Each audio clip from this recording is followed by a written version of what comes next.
You know what? Most property developers actually don't make any money, and it's a really, really sad fact. They pay too much.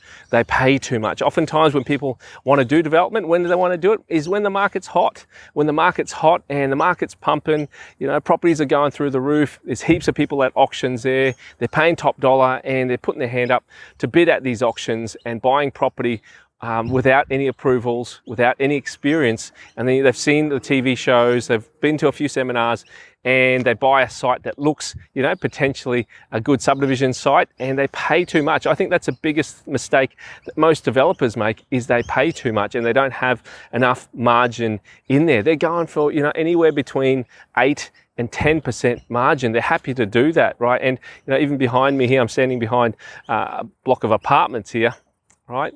And oftentimes, you're competing against builders who go in and they're happy to pay, and get 5-10% profit on their project. Why? Because they've got a 10% potential profit margin in there for their construction side of things. So that's part of the challenge in the marketplace is, a land developer like you or I, in the marketplace trying to compete against a builder who's got a 10% margin in their construction phase. When developers pay and pay retail and only get 5 to 10% margin on development, it's a very, very skinny margin. It's actually very, very risky because it's very easy to blow your expenses just like that.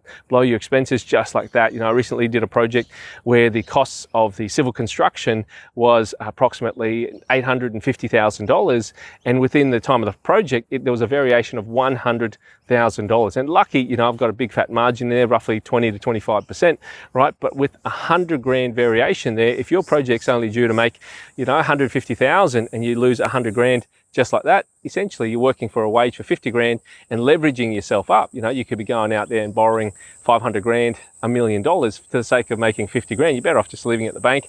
There's less risk, less exposure, and less stress out there. What kind of margins need you to look for? The banks really like 18%. That's really their minimum on their valuations to lend you money. But I really prefer, 20, 25, if not 30, 35% margins. And sometimes you got to look at 100, 200, 300 properties to find those cracking smoking hot deals, right? And most of them I don't even find that are online. They're usually off market. So my point is, the margins that investors take on are just too thin, and you wonder why they go broke. And thirdly, right, they are very, very optimistic about end prices. They're optimistic about end prices, and then they're also optimistic about expenses. And what I mean by that is, that they'll overestimate what you can sell the units for, or the townhouses for, or the land for, right? They'll overestimate that, but also they'll subconsciously underestimate the costs of the project, whether it's the sewer, stormwater, concrete driveways, the building itself, the kitchens, the bathrooms, whatever kind of project you're doing. They'll underestimate those costings so that it makes their project look good, right? It makes their projects look good. And what they do is they force the numbers. And when you force the numbers, that's an absolutely recipe for disaster. How do I know? I've done it myself. Absolutely done it myself. So I haven't introduced myself.